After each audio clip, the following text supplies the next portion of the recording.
बिहार के नियोजित शिक्षकों को सक्षमता परीक्षा देनी चाहिए, क्योंकि लगातार शिक्षकों की संख्या बढ़ रही है। जैसा कि आप जानते हैं 1,80,000 से भी ज्यादा शिक्षकों ने सक्षमता परीक्षा दे चुके हैं। कुछ और बचे हुए हैं जो सक्षमता 2 में भी शामिल हो रहे हैं। अगर आप बचे हुए हैं तो आपको क्या करना चाहिए, इसे जानने के लिए वीडियो को अंत तक बने रहिए। नमस्कार, मैं हूं सुनील और आप इस समय देख रहे हैं बिहार के नियोजित शिक्षकों के लिए एक खास अहम खबर नहीं कर सकते हैं, इसको एक राय और विचार कर सकते हैं। यह तो मैं बता रहा हूं, लेकिन यह शिक्षकों की विचार है, लोगों का विचार है और दबी जुबान में कहीं ना कहीं कुछ लोग, खास लोगों का भी यह विचार है, शिक्षक समाज के।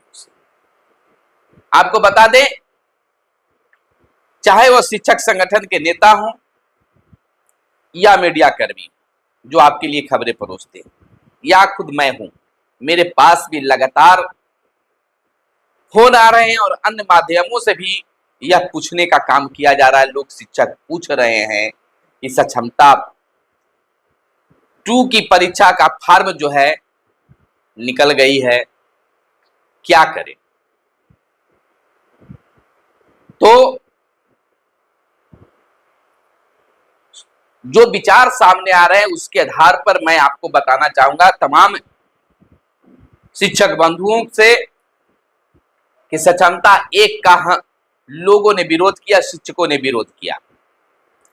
विरोध को देखते हुए भी, विरोध करने के बावजूद भी करीब 2,34,000 शिक्षकों ने फॉर्म भर दिया, जिसका परिणाम यह सामने आया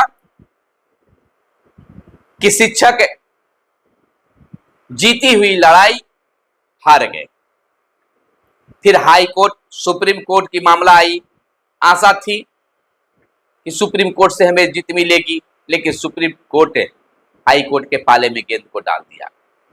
लेकिन हाई कोर्ट में भी शिक्षकों के पक्ष में सम्मानजनक फैसला नहीं आया। अलबत्ता सरकार यह वाहवाही लूटती दिखी कि सरकार के पक्ष में फैसला आया है। अब शिक्षकों के पास कोई खास विकल्प नहीं रह गया है। शिक्षकों के और कई लोगों से विचार विमर्श करने के बाद सक्षमता 2 फॉर्म भरने का फैसला बहुत सारे शिक्षक ले रहे हैं। यानी कि बिल्कुल कह सकते हैं कि सक्षमता 2 के परीक्षा को लेकर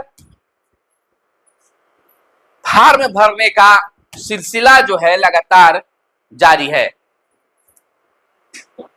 साथियों की इच्छा, जो शिक्षक, नियोजित शिक्षक है, उनकी इच्छा सक्षमता फॉर्म भर देने की है।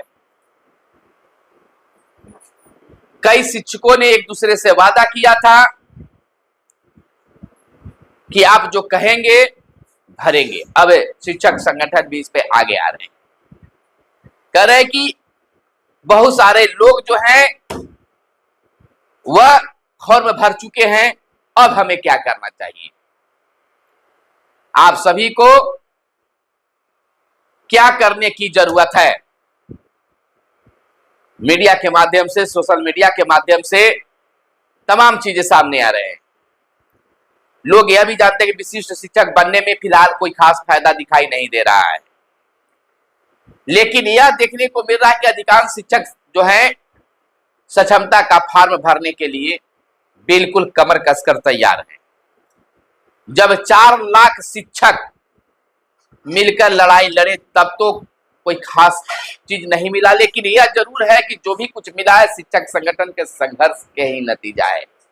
लेकिन बात हम सक्षमता पर कर रहे हैं कि अगर शिक्षक इतनी संख्या में जब फॉर्म भर दिए हैं, 1,80,000 से भी ज्यादा शिक्षक सक्षमता 1 में पास कर गए हैं और इस बार भी भरेंगे, तो 10-20 हजार अगर शिक्षक बच जाते हैं तो क्या पूरी लड़ाई लड़ने में कितना सफल होगा। सरकार जो चाहती है वही करती है। इस तर्क पर शिक्षक आगे बढ़ रहे हैं और फॉर्म को भी भर रहे हैं। लेकिन एक चीज जरूर सामने अब आ गया है कि जो यह बात कही जा रही है कि 90 दिनों के अंदर में शिक्षकों को, नियोजित शिक्षक जो रहेंगे, उनको ये चीज वो चीज मिलेगा। तो अब तो यह शिक्षा विभाग तय कर ली है कि तीनों सक्षमता परीक्षा ले लेने के बाद ही हम राज्यकर्मी बनाएंगे, यानी स्कूल का आवंटन कर लेंगे। जब तक स्कूल का आवंटन नहीं होता, फर्स्ट ज्वाइन जाकर नहीं, जिस दिन ज्वाइन कीजिएगा उसी दिन आपको राज्यकर्मी माना जाएगा। तो इस तरह से हम कह सकते हैं कि नियोजित शिक्षकों को पूरी की पूरी जीत होगी, जीत के सिवाय कुछ नहीं। अब आपको फॉर्म भरनी चाहिए, क्योंकि जब आप फॉर्म भरिएगा, परीक्षा दीजिएगा, पास कीजिएगा, अगर नहीं भी करते तो फिर मौका मिलेगा, तब तक 90 दिनों का समय मिल जाएगा। कई शिक्षक नेता यह भी कर रहे हैं कि जो सक्षमता 1 पास कर गए हैं वो अपना सर्टिफिकेट जो है वेरिफिकेशन नहीं कराएंगे। तो यह देखिए समय मिल जा रहा है। जिस दिन कोर्ट का फैसला आया उस दिन से जब सक्षमता 3 तक के रिजल्ट आने पर ही राज्यकर्मी बनने का मौका मिलेगा, तो समय मिलेगा। अगर मिल जाता है तो तमाम लोग नियोजित शिक्षक बने रह जाएंगे, वेरिफिकेशन कराने नहीं जाएंगे। और अगर कुछ नहीं होता है तो कितना हो कोई रोकते रह जाए, सभी जाकर अपना वेरिफिकेशन कराएंगे, क्योंकि सब कुछ ठीक है। लाख प्रयास समझाने का, मोटिवेट करने का काम कर रहे हैं, लेकिन एक पत्र अगर निकल जाए शिक्षा विभाग से जिसमें कहीं ना कहीं डर पैदा करने की बात हो, तो कोई भी शिक्षक किसी की बात सुनने को तैयार न रहेंगे, वो जाएंगे। अगर मिल जाता है तब तो वहां ज्वाइन कर लेंगे, यानी कि चाहे शिक्षक संगठन हो या कोई भी हो, अगर वहां शिक्षक की अगर फायदा है तो वही रुकेंगे। अगर डर है, नौकरी पर किसी प्रकार की झमेला पैदा होने वाला है, तो वह शिक्षक जो है किसी को बात मानने वाले नहीं है।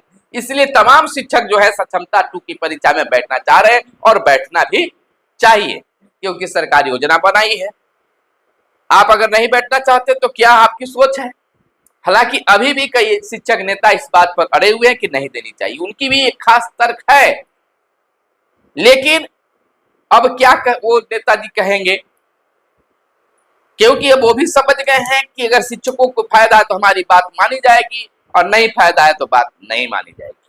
क्योंकि कुछ भी बात हो जाए, शिक्षक संगठन की ओर से सक्षमता परीक्षा 1 में 1 लाख से भी ज्यादा शिक्षक संगठन के साथ में थे।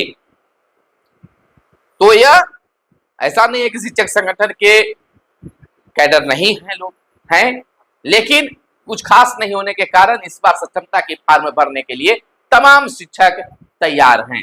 तो बिल्कुल आप इस आस में आगे बढ़ सकते हैं, देख सकते हैं और सक्षमता का फॉर्म भर सकते हैं। बाकी निर्णय आप पर है, क्योंकि आप भी बुद्धिजीवी समाज से आते हैं, बुद्धिजीवी हैं, एक शिक्षक हैं जो लोगों को समझा सकते हैं, लोग आपको नहीं समझा सकते। आप में सोचने समझने की शक्ति है। तो फिर मिलते हैं, आप क्या सोचते हैं कमेंट करके बताइएगा। मिलते हैं अगले वीडियो में, तब तक के लिए दीजिए इजाजत। जय हिंद, जय भारत, वंदे मातरम।